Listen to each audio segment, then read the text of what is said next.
This is a production of Cornell University. For our keynote speaker, Dr. David Wilt, and he did his bachelor's work at Illinois State University, then did his master's and PhD at Michigan State University, before going to the Baylor College of Medicine for a postdoctoral fellowship, where he studied reproductive physiology and endocrinology. After being at Baylor, he went to perform research at Texas A&M and the National Institutes of Health before moving to the Smithsonian Institution National Zoological Park. Dr. Wilt is really one of the pioneers in taking reproductive biology, the science of reproductive biology, and applying it to wildlife conservation. He's worked with a wide number of species and has been involved really with really some of the most important and successful conservation efforts that have been achieved over the past decades, and he'll speak a bit about those today. His current position is Senior Scientist and Head of the Center for Species Survival at the Conservation and Research Center.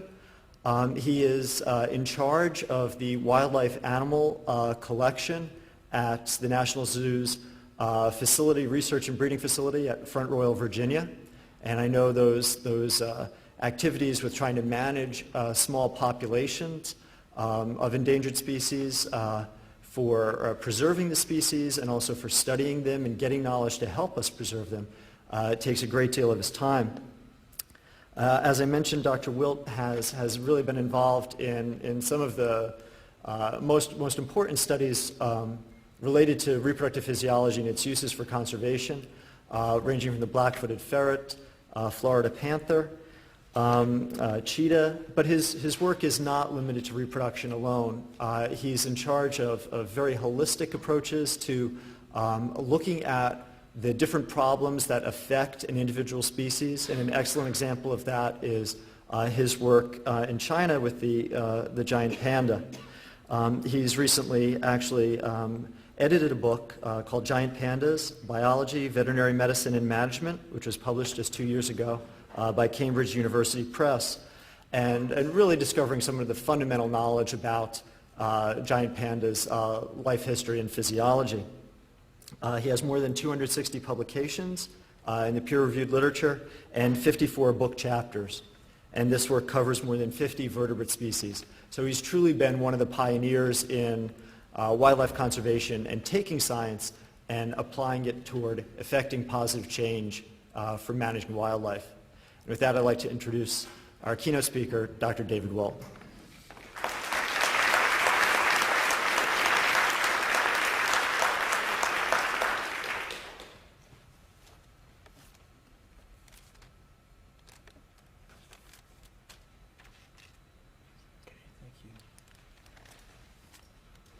Well, thank you very much, Alex. I would like to begin this afternoon by first thanking Dean Kotlikov and especially Alex Travis for the very kind invitation to come back to Cornell University. It's been a long time since I've been here. John, I've noticed you've gotten a little grayer since I was here last. It's a pleasure to be here, not only to speak, but also to talk about perhaps some important partnership opportunities between our two prestigious organizations, Cornell and the Smithsonian Institution. So I'm very excited about that. And lastly, just to be here during the symposium today. I'm very impressed with the scope and the depth of what I've heard today. It's very exciting, and it's sort of reminiscent of what has happened at the Smithsonian Institution. You know, we're this huge, complex organization, and we occasionally have these calls for people to come in and talk about a particular topic like wildlife conservation, and we're really amazed that they're like people down the hall that are doing things that are really interesting and interrelate to what we're doing. So I hope that has happened today, and we look forward to working with all of you more. I was a bit challenged today in trying to focus down on what I would talk about, because we do a lot of conservation biology throughout the various museums and research centers all over the Smithsonian, and even the National Zoo's Conservation and Science Directorate is pretty complex. Most of my talk today is going to be rather philosophical, but I do want to encourage those of you, especially those that came in later today, if you have the opportunity to look at some of the posters that we brought along for the various centers as part of our Conservation and Science Directorate that are out there that talk about the mission and some of the specific kinds of things that we do. So what I thought I would do today is to tell you a little bit about our science group at the Smithsonian's National Zoo, and then to share with you a few experiences over the course of the last 30 years that have really focused my attention and the attention of my group on how what we think some of the priorities are. And you can actually see some of them listed here in terms of this whole need to develop scholarly databases for species. And for those of you that know me, you know that I've become a wildlife species advocate for the last 25 years because most of the resources that we have access to, we in the scientific community, with respect to animal research, are directed towards what I call the common species. People, cows, pigs, goats, rabbits, laboratory rats. There's nothing wrong with that, but we also need to direct research resources to these thousands and thousands of vertebrate and invertebrate species that are out there. And in doing that, what we do is we generate the basic knowledge that allows us to either deal with extremely rare species, or as we heard this afternoon in a very excellent presentation, this whole situation with overabundant wildlife as well. And we have to have that kind of data set first, and I'll actually tell you a little story about how I learned that. I really like my job, and one of the reasons I like my job is that we get to do basic research, but then we're able to convert that basic research into applied problem solving, and we can actually help species.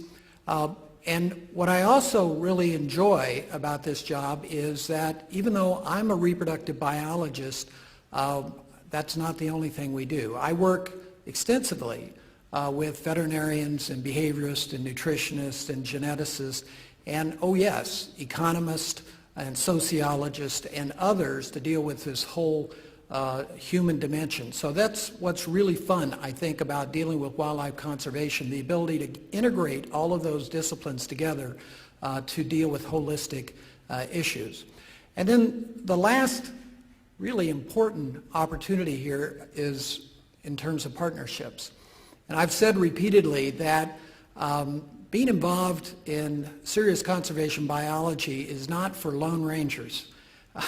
You just really can't make great progress working by yourself in the laboratory or in the field. You really need to work with others in very strong partnerships. So I will give you several examples today of how we are working in partnership. So let me begin by telling you a little bit about the Smithsonian's National Zoological Park.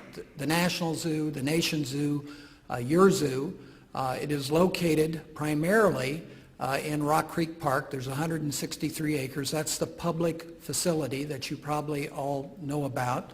But we also have the Conservation and Research Center, which is located about 2 hours west of Washington in the foothills of the Blue Ridge Mountains near the town of Front Royal, Virginia. This is a very, very special place. It's got a really interesting history in that it was an old Army remount station. And most of the historic barns that you see here were built in the early 1900s, and this place was used to produce thousands and thousands of horses and mules for the military.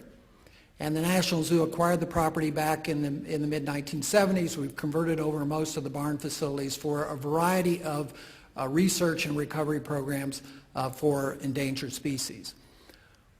One of the really important aspects of a place like the CRC is space. We can do things that traditional zoos cannot do. We have 3,200 acres, which is abutted right up against the Shenandoah National Park, so we're very important in terms of maintaining that green space out there because there's a lot of urban sprawl, of course, moving westward from Washington, D.C. This central core area is really made up of some of the primary captive breeding facilities. However, you can see lots of these green areas which are what best could be described as advanced secondary growth forests that are used a lot for our ecology studies. So we too study a lot of the native Virginia wildlife. We're very proud of the quality of our Conservation and Science Directorate. Arguably, we have one of the largest groups in the world. We have about 150 people, about half of those located at the Rock Creek site in Washington, D.C., the rest of us out at the Conservation and Research Center. There's 35 full-time scientists who are absolutely devoted to capacity building. We've talked about that a lot today. That's really what we all live for, is creating this next generation of conservation biologists. So I checked the other day, currently we have 15 postdoctoral fellows, and even I was surprised to find out that we had more than 70 graduate students. We are not a degree conferring institution, so all of our graduate education is done in partnership with universities. Either local universities or universities scattered throughout the United States or even abroad. The Conservation and Science Directorate is organized across these 5 centers, and that's what the 5 posters address out in the hallway. There is a Conservation and Evolutionary Genetics Center, which is led by Rob Flesher. Francisco Dahlmeyer deals with our Conservation Education and Sustainability Center. That is largely focused on our extensive training programs, and I'll share with you some of that information a little bit later in the presentation. Russ Greenberg runs our Migratory Bird Center, and John Seidensticker runs our Conservation Ecology Center, which is mostly located out at CRC and has a very extensive GIS and remote sensing component. The Center for Species Survival is the group that I have the pleasure of leading, and we are divided into 2 departments, the Department of Animal Programs, which is really focused on managing those various endangered species populations out at CRC, both mammals and birds. And that also includes producing animals for reintroduction, and I'll share some of that with you a little bit later as well. It's a bit of a unique situation because in most zoos, the animal collections are managed by curators, who normally aren't necessarily scientists. So in a reorganization that we did a couple of years ago, it was decided to put the animal collections under the science staff, which has turned out to be really good because it gives us more accessibility to the endangered species, populations for the various research projects. The other group is the Reproductive Sciences Group. This is a bunch of folks that I've had the pleasure of managing for many years. It's a group of about 30 senior scientists, postdocs, graduate students, technicians, and these folks are terrific. They are largely focused on understanding reproductive mechanisms across a diversity of species in 8 programmatic areas. People say, well, what do you work on? I generally say, well, we work on everything from fish and frogs to elephants. We are very interested, and you'll hear this throughout my presentation this afternoon, on looking at the impact of losing gene diversity in natural populations and how that influences reproductive fitness. We also do assisted breeding studies, And we're very much involved in ART technologies, including lots of work that's done with respect to non-invasive hormonal monitoring. I'm not going to talk about any of that this afternoon, but in many cases, these assisted breeding technologies are largely, again, focused on generating basic knowledge for each of these individual species, these unique species. And I'm going to talk about that a little bit as well. We largely focus on endangered species research, but I did want to mention the importance of doing laboratory animal research. And for more than 30 years, we have focused a great deal of attention on laboratory research with both the domestic cat and the domestic dog, largely for reasons that these species serve as excellent models for more than 40 human metabolic and genetic disorders. There are also a number of reproductive mechanisms that are conserved between the domestic cat and the human, and the domestic dog and the human, and that has been of interest to the National Institutes of Health, so we've generated a substantial amount of funding over the years for that purpose. And then lastly, what we learn about domestic animals does have application with respect to applying it to endangered species of, in this case, felids and canids. And I'll give you some examples with respect to that as well. I also wanted to acknowledge, in terms of all of these partnerships that we've talked about today, that Alex Travis and his group have been terrific, and they actually are partnering with us on many of our dog and cat studies. So thank you, Alex. All right, well, let's talk a little bit about the wildlife species. And I would like to say that, you know, I've always dreamed of being a wildlife biologist, and I had all this planned out when I was an undergraduate student, but that would be a lie. This all occurred totally by accident. And in the late 1970s, I was doing biomedical research, actually at the National Institutes of Health, and I met the head veterinarian there, a gentleman by the name of Dr. Mitch Bush. And Mitch came to me because he knew that I was doing research with domestic cats, and he said, you know, Dave, he said, we're having serious problems in breeding our cheetahs at the National Zoo. And we really don't know why, but he says, you do artificial insemination in cats? And I said, yeah, we do some of that. But I said, you know, I also grew up on a farm. I went to an ag school, and I've got a little experience in doing artificial insemination in cows, too. And he said, well, this is great. He says, I got this great idea. Why don't we just artificially inseminate cheetahs, and we'll get over this problem with the fact that cheetahs don't breed very well in zoos. And I thought, you know, this sounds like a great idea. And Mitch and I finally looked back at this as sort of our quick fix phase in learning about the difficulties of working with endangered species. So this is a photograph that dates back to 1980, and it shows Mitch and me in South Africa. And what we're doing here is we have a cheetah anesthetized on the table. And essentially what we're doing with this cheetah is we are collecting his semen using cattle technology. And then we use cattle technology to evaluate the sperm, to process the sperm, and even to cryopreserve the sperm. We put it in a liquid nitrogen dewar, and we put it on a plane, and we shipped it back to the United States. And then the plan was to put this sperm in cheetahs that were living in North American zoos. So to be able to do that, of course, we had to synchronize ovulation in the female cheetahs, and no one had ever done that. So we decided, well, we'll use cow hormone therapy to stimulate the cheetahs to ovulate, and then we'll just AI them like you would a cow. So I'm going to show you this vast amount of data that we generated from the study, which is actually on this one meager slide. And essentially what we did is we took 30 female cheetahs that were scattered at zoos all over North America. We traveled to those zoos after we treated the females with hormones, and we deposited the sperm. And you can see that we actually got a fair number of these animals to ovulate with the cow hormone technique, 23 of the 30. And we even got a fairly normal number of ovulations. But the bottom line was that not one cheetah became pregnant.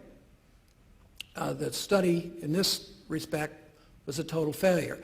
Now you have to look at this particular set of results in the context of where I was in my career. Okay, I was a young postdoctoral fellow, really ambitious, wanted to make a name for myself. but realized that to do that I needed to publish papers. And we just spent about 2.5 years and a lot of money traveling to Africa, and this was the total set of our data. And I didn't even feel like we had enough to publish. So I was feeling really sorry for myself one night, sitting in my office thinking about, well, okay, so we used cow technology in the cheetah, and I had this epiphany, and that is that a cheetah is not a cow. And it does look ridiculous up here, but it does illustrate very well how incredibly naive we were back then to believe that basic knowledge and tools that had been developed over many, many years for one of the most common herbivores on the planet, the cow, could have any application whatsoever to one of the most specialized predators on the African plains, cheetah. It was a crazy idea. So in reality, it was like one of the best aha moments of my life because it changed the way that we did business.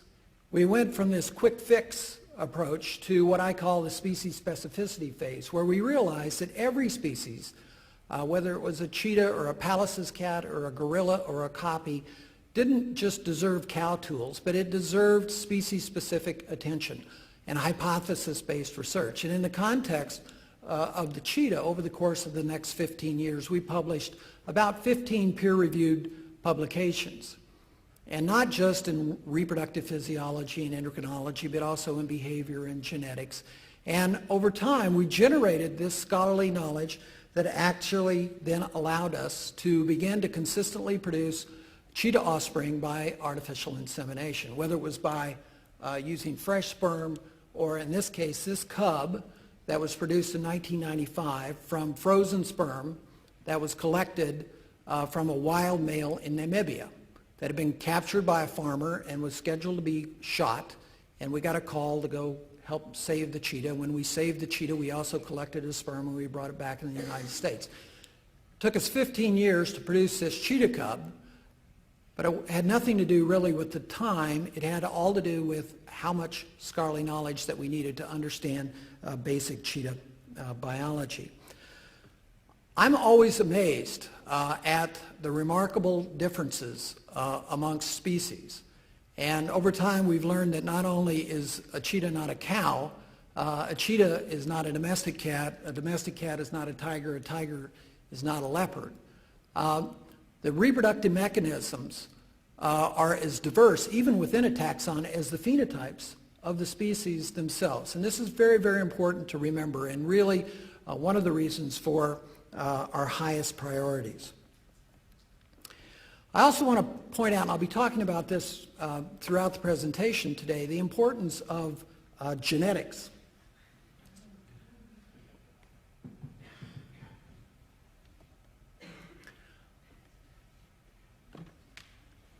The public, I think, when they go to the zoo and they see a small endangered species, a newborn, they think immediately that it's a valuable animal.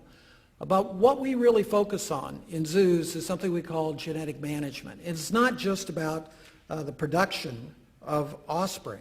It's about the quality of those offspring. And it's considerably different than how we think about the management of, for instance, livestock species, where we're looking at growth rate in cattle or milk production. We don't select for any of those particular characteristics when it comes to wildlife. Really what we're looking at is something we call genetic diversity. We're trying to make sure that the animals that we are managing in zoos today have the same sort of genotype as their founders, as their founder representatives, those animals that come from the wild. And we can actually work with population biologists and geneticists to try to figure out what that target should be. And in general, our population biologists tell us that what we really need to do is manage about 90% of all existing genetic diversity for the next 100 years. So we're looking over very long time spans to try to retain genetic diversity. So why do we care about that? Well, the fact is that we are scared to death of inbreeding depression. And I'm sure you've heard of stories about what happens when you inbreed livestock. And in the late 1970s, there were a couple of papers that were published that had to do with zoo populations that were just left to breed without any management and the insidious effects of inbreeding. But what I want to share with you is one of the most interesting case studies in terms of a wild population. And this is actually what is occurring in many wild populations now as a result of fragmentation of habitat. And this involves the case of the Florida panther. Now, I think all of you know that there are many mountain lions out there, that they're indigenous to the western United States all the way from Canada through Mesoamerica and South America. But there's also a relic population of mountain lions or pumas existing down in South Florida. And when we got invited to participate in this project, it was in the mid-1980s. There were thought to be then about 35 Florida panthers remaining. Now, this is a really good example of getting invited by, in this case, the Fish and Wildlife Service in the state of Florida, a large group of partners. We got together, we put together a plan, developed partnerships across institutions, and a friend and colleague of mine by the name of Steve O'Brien, a Cornell graduate from the National Cancer Institute, took his team down and they looked for genetic diversity in that Florida panther population. And the bottom line is they could find none. And in Steve's words, it was like looking at an inbred strain of laboratory mouse. Well, what we did is we took our team in to look at male reproductive fitness by collecting sperm samples from animals in the wild. And the first thing we observed was this high proportion of abnormal sperm in the semen samples of these animals. 94% of the sperm were structurally malformed. Only 6% were structurally normal. And what was particularly intriguing was this one particular defect called the acrosome, which is that membrane over the head of the sperm that plays such an important role with respect to fertilization. And so 42% of the sperm had this abnormal acrosome. And when we put these sperm on puma eggs in our in vitro fertilization, there was no interaction. So we were under the strong assumption that there was some dysfunction going on with respect to these sperm. At the same time, the team was making these other observations of an atrial septal defect in a hole in the heart of animals that happen to die, cryptorchidism, which is the defect where one or both testes are retained in the abdominal cavity, vaginal papillomas, and a very high seroprevalence to these infectious pathogens that certainly everyone in this room is familiar with. Rabies virus, distemper virus, calicivirus, and FIP. In short, the Florida panther was sort of this textbook case of what happens when you go through a bottleneck, when you lose genetic diversity. And in this case, this has been a really difficult problem to mitigate because once you go through that bottleneck, it's hard to recover. Let me give you another example. This is the black-footed ferret, Mustela nigripius. This is a species that lives in the Great American West, the Great American Plains, all the way from southern Canada to the Texas-Mexican border, in an area which is contiguous with the prairie dog. And why is that? Well, that's because the prairie dog is really the primary prey species for the black-footed ferret. Mostly it eats prairie dogs and it lives in its burrow. But throughout the early half of the 20th century, and actually through to modern day, there were concerted efforts to poison out prairie dogs. And in the early 1900s, of course, this was because there was great interest in converting the Great American West over for agricultural lands. And so the government sponsored these very effective poisoning campaigns that resulted in the death of thousands and thousands of prairie dogs, the loss of 98% of the habitat, and thereby the demise of the black-footed ferret. And I can clearly remember as a postdoctoral fellow in the mid-1970s and sort of towards the later end of the 1970s, hearing about the fact that no one was able to find any black-footed ferrets. Now, there were none in a zoo. No black-footed ferrets. They were all in the wild. The bottom line was that in the late 1970s, the Fish and Wildlife Service actually declared the species extinct. Now that's hard to believe, having now actually worked with this species over the course of a number of years. This is a very charismatic mammal that we would actually have let go to extinction. Fortunately, there was a dog who was very famous by the name of Shep up in Wyoming, and one day he killed a black-footed ferret. He found a population, he killed the ferret, brought it to his owner back at the ranch, laid it on the porch. The rancher was pretty savvy. He knew what it was. He called the state of Wyoming Fish and Wildlife Service authorities. They rushed out and they found this small population of black-footed ferrets. Now, rather than rescue it or divide it, they decided, and it was an ill-conceived idea, to leave those black-footed ferrets in place.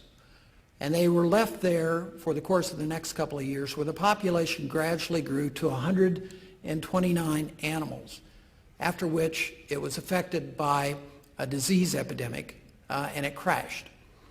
And the population declined to a total of 18 animals. They eventually did find 18 animals. I can clearly remember in 1986 getting a call from a colleague of mine saying, "Hey, Dave, could your group get involved? We've found a total of 6 black-footed ferrets. We're wanting to know if we could use embryo transfer to help save the black-footed ferret." Well, fortunately, they found a total of 18 animals. Those animals were brought into a captive breeding facility up in Wyoming, where they produced kits for a couple of years. And then in 1988, our Conservation and Research Center was the first organization outside of Wyoming to get black-footed ferrets.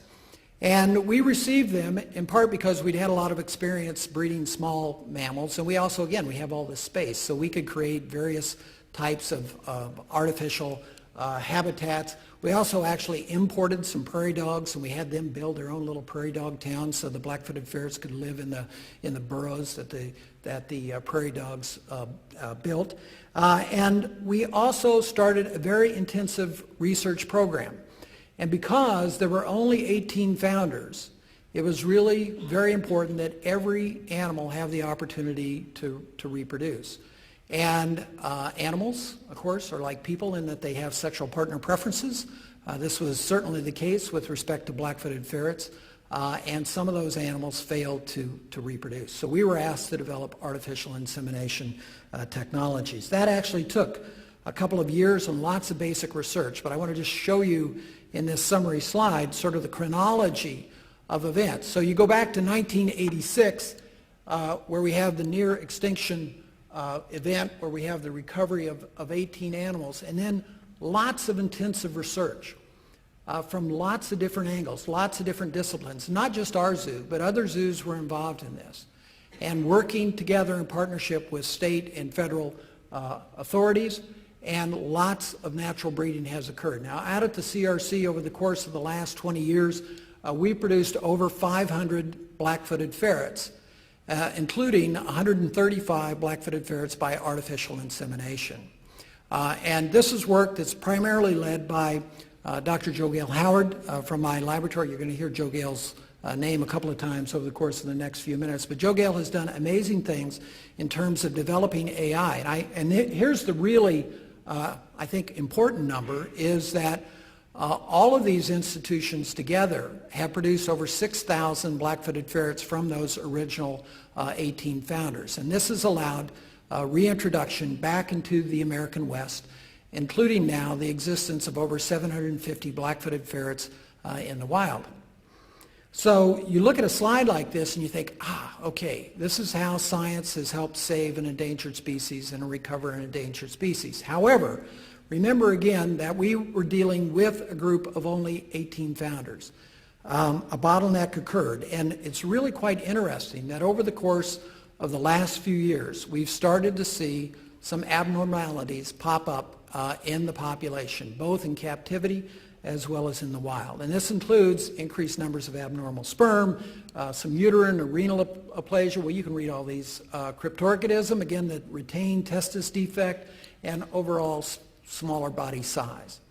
So again, once the population goes through a bottleneck and you lose that heterozygosity, you're going to have some complications. And, you know, God is not making any more black-footed ferrets, so you have to end up working with what you have. Now, there was some encouraging work done this year by Joe Gale, and I think goes back to the importance of banking down biological materials from animals over time, and that was brought up a couple of times during the day. Even though it's very, very difficult to collect and freeze semen from black-footed ferrets, we have been able to bank down a fair number of samples, and this year Joe Gale actually produced 2 male kits from artificial insemination with frozen sperm, where the males had been dead for 9 and 10 years respectively. So this is not quite like going out and finding that new population of black-footed ferret, but it is one way to mitigate against some of this genetic drift that does occur naturally over time. So it's very important to bank down biologicals. The last example I want to share with you over the course of the next few minutes has to do with the giant panda. We have spent a lot of our careers, a lot of time during our careers, working on these species that have gone through bottlenecks.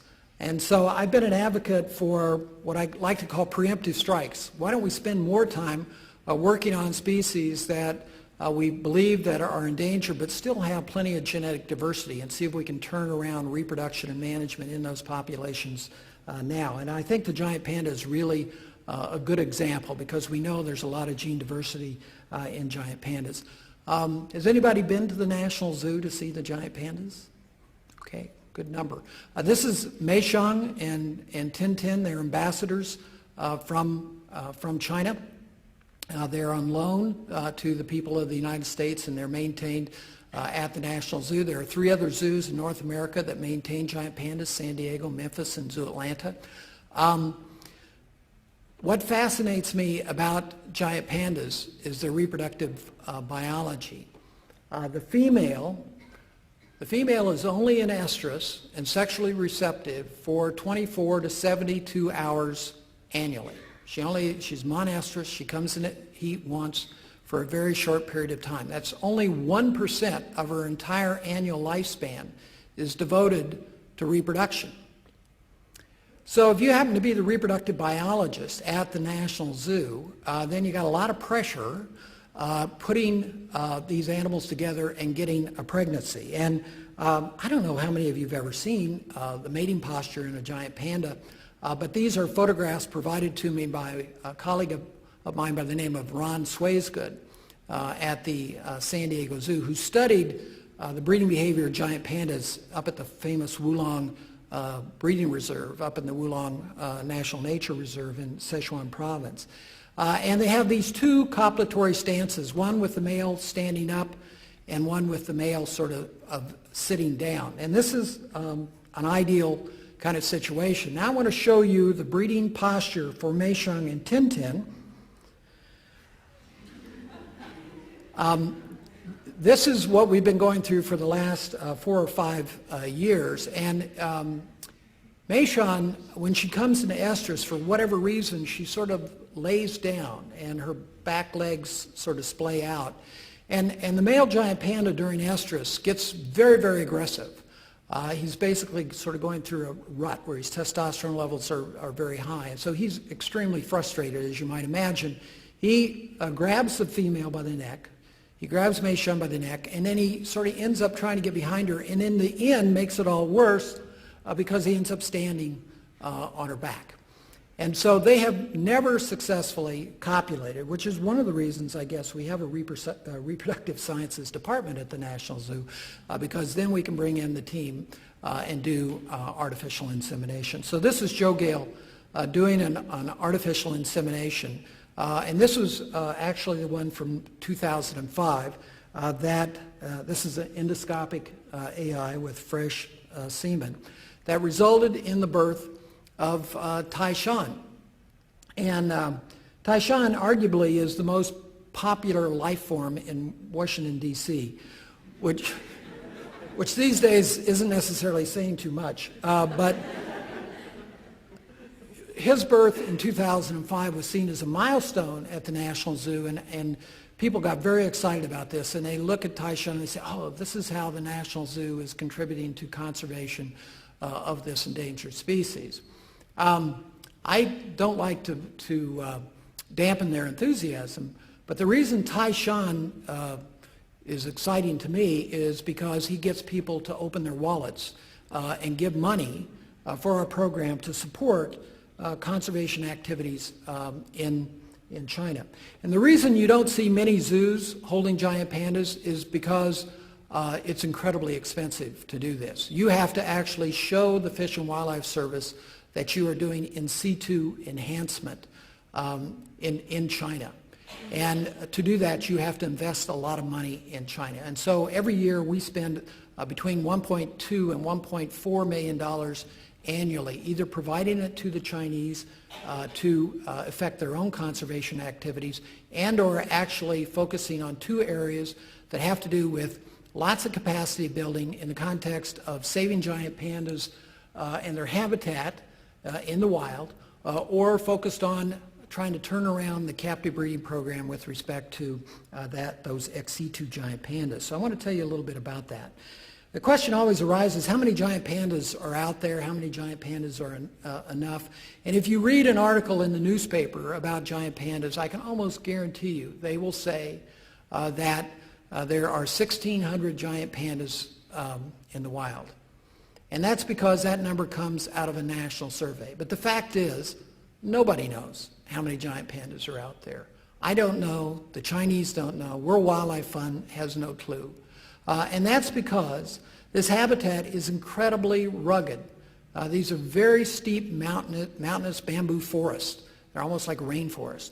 And it's very hard to even walk around in those forests, let alone to count giant pandas. So nobody really knows. And as I tell people, it's less about the total number of giant pandas than it is about the quality of the habitat. And here's the important point from this slide, that there's lots of fragmentation. I'll show you a map a little bit later. Lots of fragmentation in the wild. More than 55 isolates comprised of giant pandas. And some of those isolates contain only one or two giant pandas, purportedly.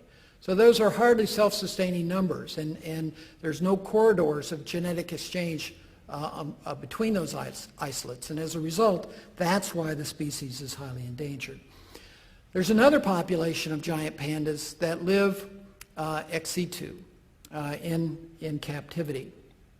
And we know exactly how many giant pandas live in captivity. At the end of last year, in the 2007 stud book, there were 241 giant pandas. Now these animals are incredibly important because they are ambassadors for the species and for China, but they're also a research resource.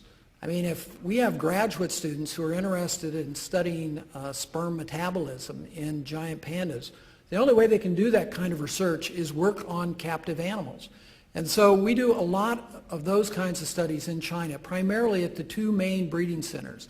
One is at the Wulong Breeding Center, which was the one that was recently devastated by the earthquake, and the other at the Chengdu Research Base of Giant Panda Breeding, which is on the outskirts of Chengdu City.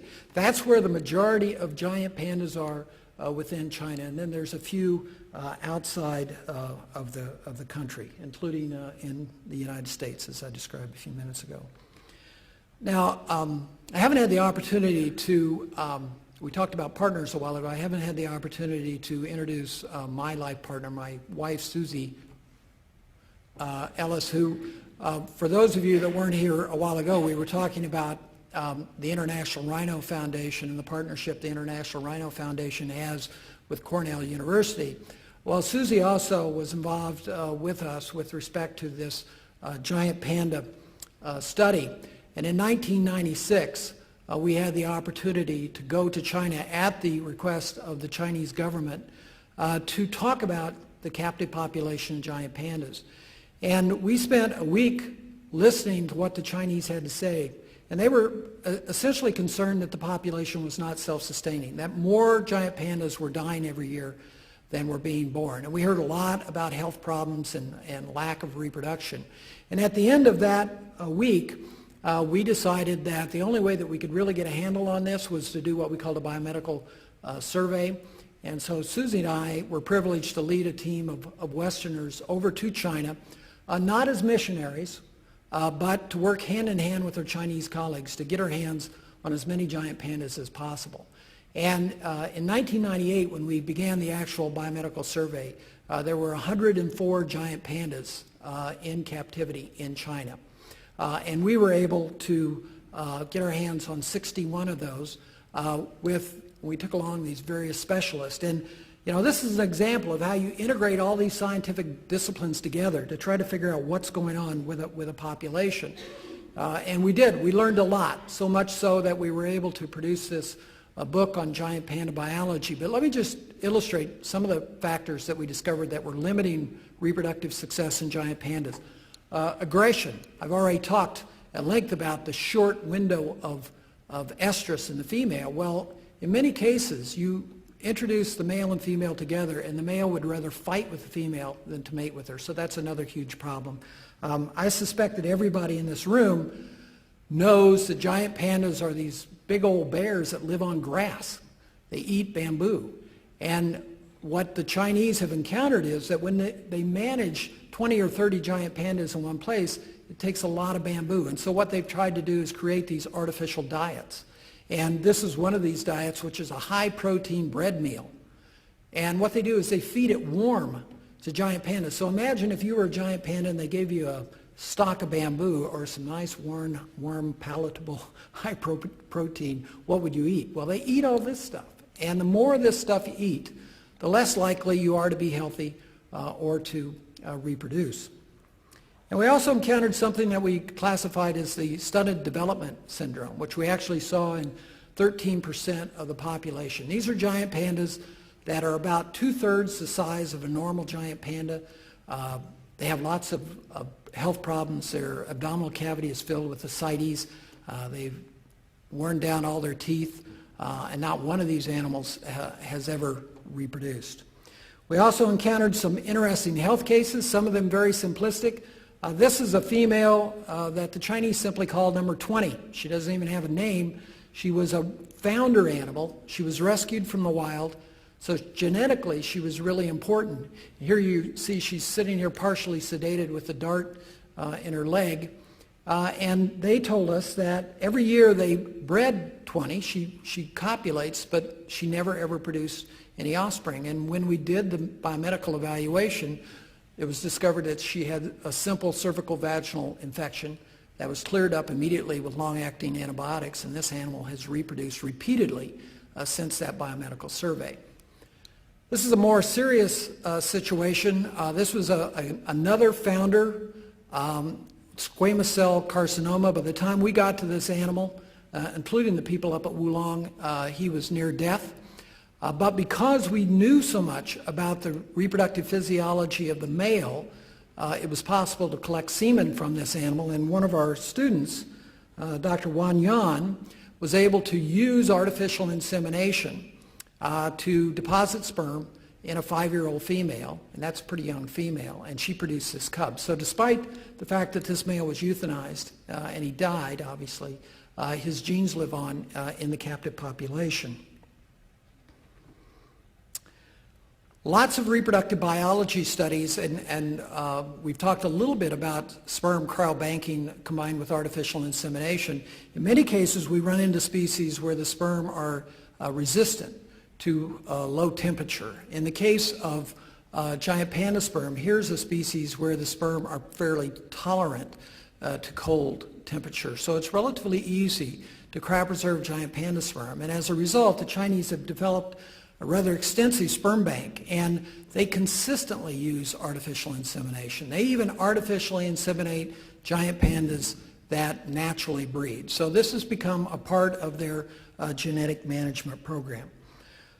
So there's been a lot of research, not just in reproductive biology, but all those other disciplines. And over time, there's been some positive results. And one of those is that you can now go up to these breeding centers during this time of the year, this is really the birthing season, and you can begin to photograph piles of baby giant pandas. This started about 6 or 7 years ago, and I showed this the other night at a presentation, and somebody said, well, those are Beanie Babies. And I said, no, that's the real deal. And the Chinese take great pleasure every year in getting these group photos together with their giant panda cubs, and every year this number has grown. And what's particularly exciting now is that on average they are producing about 30 surviving giant panda cubs per year.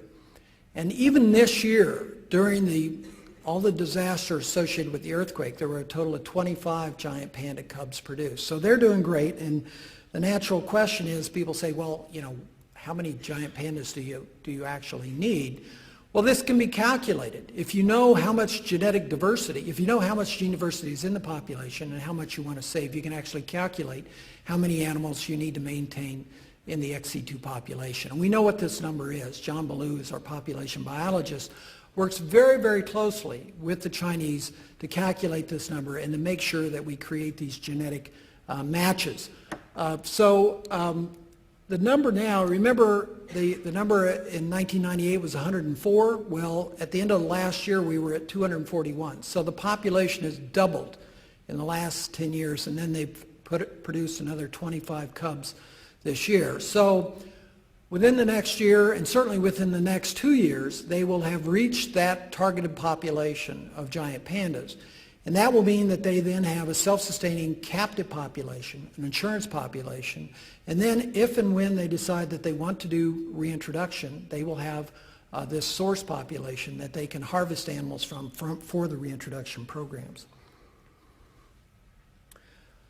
But let me emphasize that all of that work involved with the managed care populations in captivity really means nothing unless you're able to maintain giant pandas in nature. And I just want to spend a couple of minutes quickly sharing with you some of the work that we do in the field. This is a trip camera photo of a giant panda that's walking along the trail. I'll talk a little bit about mammal surveys in just a second. But this is wonderful habitat, and it's really a high priority to figure out how we can maintain it and how we can expand it. And we think the key to that, the key to everything we do with respect to species conservation biology, is capacity building and training. And so we've been invited by the Chinese to do a lot of training overseas. And I just want to give credit to a couple of people. Melissa Songer is one of our field ecologists, and she works in our GIS and remote sensing laboratory. And her goal really is to determine how much giant panda habitat is still out there, and then to create the habitat maps, because amazingly we don't have maps for all of these more than 60 reserves now. So she is doing that, and she's doing that under the umbrella of training. So we do these courses every year. And also, we read a lot, we hear a lot about all this money the Chinese have, and yet that money is not really trickling down to the reserves, so they really don't have a lot of the equipment that they need to do the conservation management. So we're trying to bridge that technology gap by providing computers and GPS and satellite imagery and software and taking these young professionals out in the field where they actually get some field experience and ground truth the quality of those reserves. This is a relatively new and I think pretty exciting map created by Mel's students over in China. This is the entire giant panda range that involves three different provinces. And the light blue areas that you see, these are the managed areas. These are the official, the national or provincial reserves. And what I want to point out to you is that all of these red areas, particularly here in the north and here in the south, that is suitable giant panda habitat that's been found. And so what we do is we share that information with the Chinese government, and they have really pledged to restore as much of that. And in doing that, we'll hopefully create these corridors which will allow the movement of giant pandas throughout the range, or at least through most of the range. And Bill McShay is our field ecologist that is working with our Chinese colleagues with respect to doing mammal surveys. And so sometimes the photographs, for those of you that are familiar with this technology are not perfect, but you can get an idea of what's out there. And I think what's most exciting to us and what we get a lot of fun out of is seeing how excited our Chinese colleagues get by discovering these other species that are living in these reserves. Anybody know what this is? Shout it out. Takin, very good. This is a species that you don't see a lot of in zoos. It's very difficult to actually keep in zoos, but it's sort of a cross between a cow and a goat and a moose and a bear and wildebeest. But as a result of this study, we've actually started some studies on migration of takin, and we have radio collars on 7 takin over there. And seriously, I just got this photograph this week. This is up in the Shanxi province, up in the north. Our first photograph of a leopard, a large leopard, who actually happens to be sitting in a stand of bamboo, which is, of course, panda habitat. So that's always exciting to a cat person like myself. Lastly, I think probably more than the science that we've done or participated in China, if we're going to leave a legacy, I think it is with this training. We're very proud of the fact that more than 700 Chinese professionals have gone through these various training courses that we have conducted there. And we started out in 2000 with respect to our training programs, and we sort of joked around and said that our goal is to train ourselves right out of a job. Guess what? We're very close to being able to do this. Almost all of this work now is being done solely by our Chinese colleagues, and I think we'll be probably out of China, at least out of these projects, by the end of 2010. Lastly, I just wanted to show you this photograph. I don't know whether any of you have had the chance to go to China and go to a scientific meeting in China, but there's this tradition, and Susie and I always get a kick out of this, because you go and there's this elaborate opening ceremony with flowers, and the mayor comes in and they do all of these introductory speeches. And then immediately after this exercise, everybody goes outside to get a group photo. And it doesn't make any difference whether it's 95 degrees outside or 10 below. You go outside and everybody waits to get this photograph taken. And I show you this photograph because they all always look the same. Everybody looks sort of dour, but the important part of the photo is that it is consisting of such diverse people.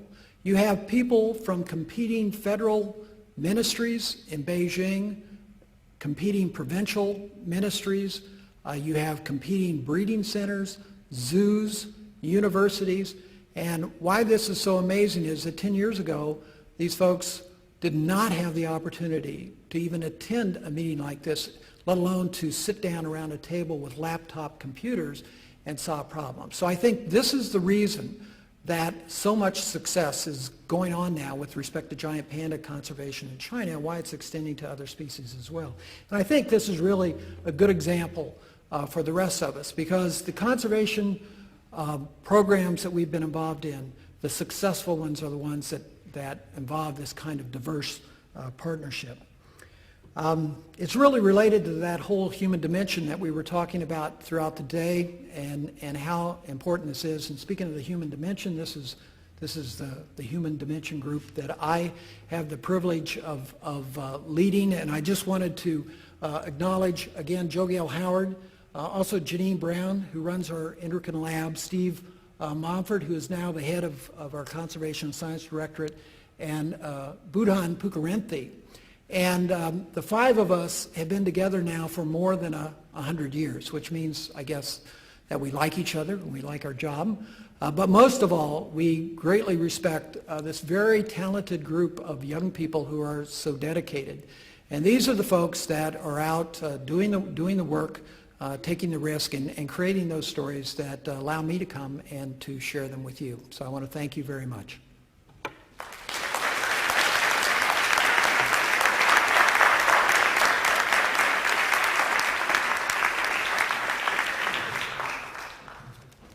Happy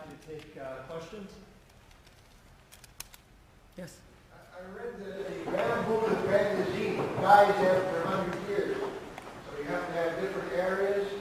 Actually, the reason that has been a serious problem in some reserves, but the fact is that in most reserves there's several different types of bamboo. So one will die off and the pandas will switch to another. But there are certain reserves where it's really been a problem, and there have been significant amounts of mortality associated with that. And this really has a lot to do with the reforestation efforts that the Chinese are also planning, so they're beginning to address those issues as well. Other questions? Yes? So this is sort of a philosophical question, I guess, but what are your thoughts on, I guess, the evolutionary implications of using all of this AI technology? Do you think that's sort of a new form of evolution, or? Well, no, I don't. In large part because what we're doing is we're using artificial insemination to match up genetically valuable individuals. But we have lots of examples, for instance, of some of these cheetahs that have been produced by AI, that when they mature, they naturally breed. So there's no evidence that we are losing some sort of mating fitness gene as a result of doing the artificial insemination, so we really don't worry too much about it. Your question, I think, is relevant to being able to make another point, and that is, we do embryo work in our laboratory, but it is more along the lines of using it to understand the whole process of sperm-egg interaction and embryogenesis. I don't know of anyone who's actually using embryo transfer to genetically manage an endangered species population, and there's lots of reasons for that. But we do feel that artificial insemination is probably about the only technology that we really need with respect to genetic management of endangered species. It works, it satisfies our needs. Yes? In regard to that, can you induce estrus in the panda? No one has successfully induced estrus in the panda, and it's really quite interesting because being such a political animal, it's really difficult to go beyond doing just artificial insemination. The Chinese actually have discussed the opportunities and to do some ovulation induction, and I will tell you that about 10 years ago, they did share some data with us where they gave massive doses of serial injections of equine chorionic gonadotropin to 3 giant pandas and caused some enormous problems with respect to those animals. So it was unfortunate because it might have worked if they had designed the experiment appropriately, and so that's really left a bad taste in our mouth. So we haven't really pushed that at all. Yes. Outside of the scientific community in China, how much support do you have for giant panda and land conservation for the panda within those areas? And do you get out and have the opportunity to talk to the local people about it?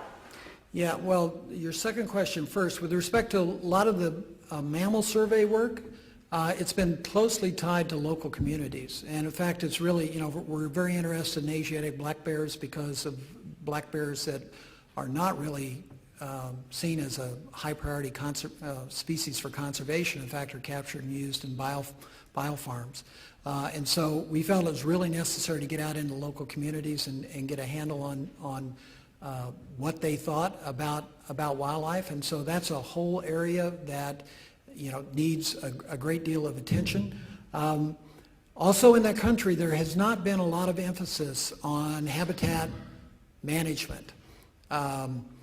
But that also is changing, and it's changing really as a result of these training programs where we actually talk a lot about landscape management issues, and then we actually create these maps, and then the decision makers in Beijing, who frequently do not have lots of conservation background, they begin to actually see these maps. And when you can see hard data, then I think they're going to listen to the fact that there is a need for some serious landscape management planning in China. But I think we're getting there.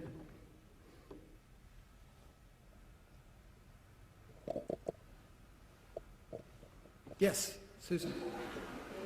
So in anticipation of being able to release some pandas back into the wild in a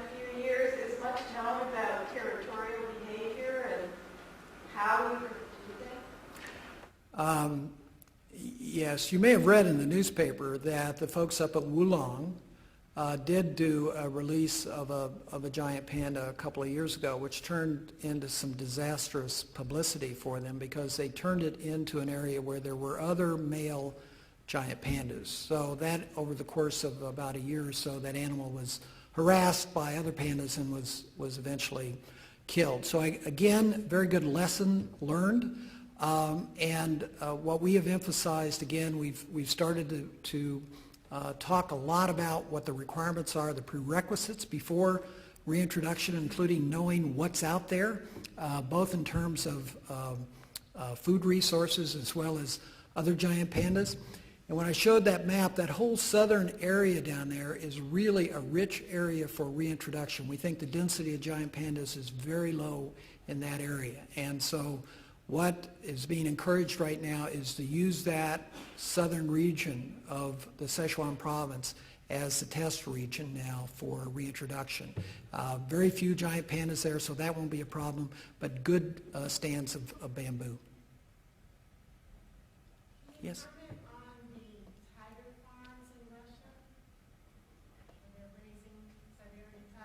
Tiger farm, also tiger farms in China. It's a very, very big deal, hot button issue, and it's interesting because we have very close friends who work in the Chinese government associated with CITES, and they really don't understand our opposition to either biofarming, for bear farming or tiger farming. It's, this is a culture that goes back 6,000 years, and so we have to respect that and have open dialogue, but I can tell you it's a very difficult issue. Okay, thank you, Alex.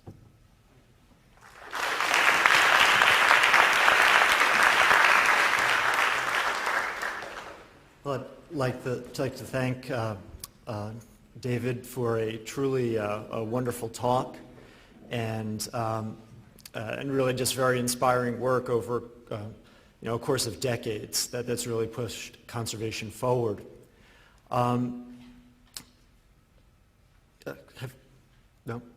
So we were going to have a few closing remarks by Dean Michael Kotlikoff.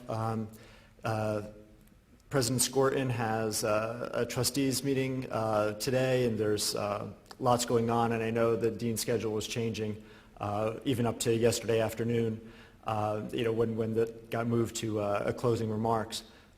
And here he is, just in time. So I'll now turn things over to the Austin Hui Dean of the College of Veterinary Medicine, Michael Kotlikoff. Thanks very much, Alex. Hi, sorry I'm just a touch late, and I apologize that I haven't been able to participate more. This is Alumni Council weekend, and we've been running back from president's statements to Board of Trustees meetings, et cetera, et cetera. So but I did not want to miss this opportunity to express my appreciation for everyone that's come here and my commitment to the area of the general area of expanding our approach to the concept of the health of our wildlife species and our environment, and as well as our domestic animals and pet animals. So I know this has been a very broad conference, and I appreciate everyone that has come, and I hope this is the beginning of more interactions and more focus on this area at Cornell, and a more effective organization of our activities that we're already doing across the campus and with our friends and partners. So thank you very much for coming, and look forward to talking with you a little bit after the conference. Thanks.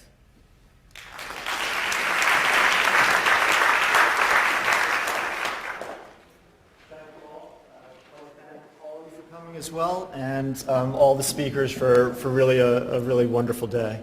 Again, please, if you just came in, sign up in the back, and when we get the website online, We'll have email lists for funding opportunities, special seminars, and relevant activities. Thank you.